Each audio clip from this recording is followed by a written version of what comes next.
But here's the bottom line.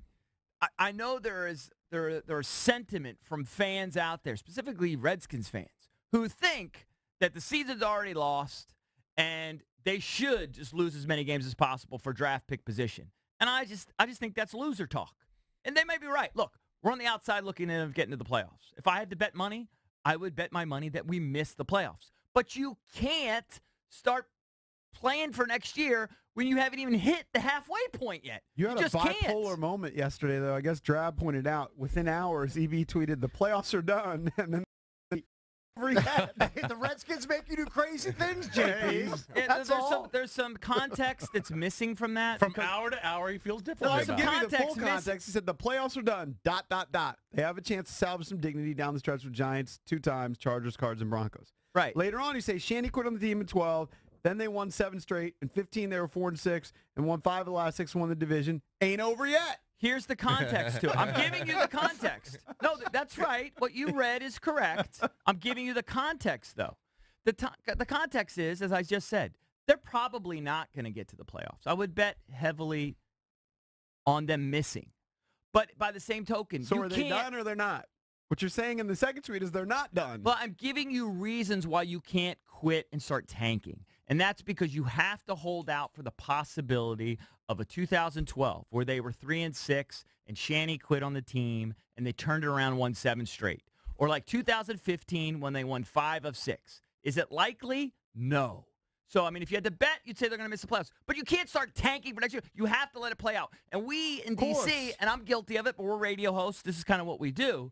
But you can't, 7 games in, just say it's over. It's absurd. It's so they could get an upset in Seattle. We quit earlier than any other team. The narrative can we change. just do as a fan base. Sure, we do. We give up on a season. Because we're used to losing and failure when and you're one disappointment. game under 500, quicker than anybody else. Well, you just don't want it to play out. You just already want to call it. You just want to cut to the chase. Exactly. You want the end to come. I know. Because it feels like the same old skins. But you're right. They could pull off an upset against Seattle, which we don't expect. But it's the NFL. It could happen. And then they could win against Minnesota, and all of a sudden the narrative's entirely different. Exactly. So listen. Because then they'd be healthy. A lot of these guys who are unhealthy, I know you're going to go through it, they're probably out like a week.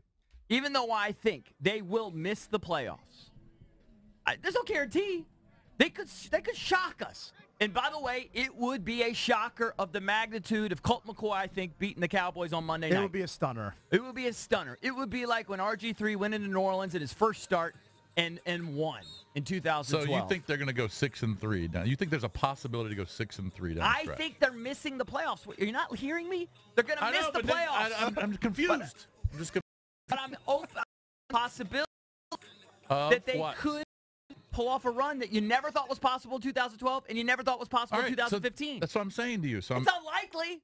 So you think it's still possible to go 6-3 down the stretch with this team with all his injuries?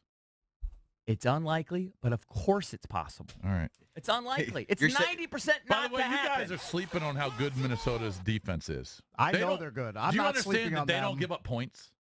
They're great. They don't give up. They don't even give up 17 points a game. Upsets happen every week. We can be one of those upsets. You're just trying to tell them that you're leaving the door cracked open. I'm leaving the door open a crack. I'm not betting on. I'm betting that they're going to miss. Of course, I think you're they're not going to raising the white flag yet. But I also think you don't just tank. That's for losers. I agree with that. And then the Redskins are losers. And then you don't. It makes perfect sense. And then what you do? Well, they're still being losers. It's impossible to tank. You got players with incentives in their contracts. You can't just bench a healthy player or 11 of them or 20. That's stupid. And then when the season's over, you just have to do a great job of scouting, of drafting, of signing the right guys in free agency. History of that. But we have to get better at it. And the odds are stacked against us because we even lost the best guy we've had in a few years, Scott McLuhan. Doug Williams is in place. But everybody feels secure. That's the answer. The answer is scout better, acquire better players. It's not lose on purpose and then hope you get the next Mitch Trubisky. Do you have faith in this current front office to scout better and to find players and unearth nuggets that they haven't in the past? I don't. Of course not, but that's even more reason why I wouldn't tank and rely on them. You win as many as you can, and then you bust your ass and do the best you can in scouting and hope you roll the dice and get the right guys. Well, if the Redskins lose to Seattle like everyone expects, they'll be 3-5. All right. Let's just say they split the next two. I doubt they're going to beat both Minnesota and New Orleans. All right, so they split at best, so they're 4-6. 4-6 against the rest of the teams. All have losing records. True, so, but they're not good enough to beat all those teams. I didn't think they were 2012. I didn't think. I bet you that have these injuries. They didn't. I'll bet didn't. right and now. And the injuries are the biggest factor. Skins lose 3 in a row. That actually would be 5 Seattle. in a row. They lose. It would be 5 in a row. They lose their next 5 3 in a row. That'll be a 5-game losing I'll take streak. $1. Someone's going to. I'll JP, bet you're not $1. going to jump on that? I'll take $1. You think they're going to beat the Vikings? Come on now. I'll take $1. They're not going to. I don't believe they're going to lose 5 in a row. Anybody else want a bucket? Someone bucket. Booked. For how much? Just $1? I'm betting against a 5-game losing paltry streak. $1. I'm the one taking the risk here. I mean, they might get lucky. They might get lucky and win one of the games.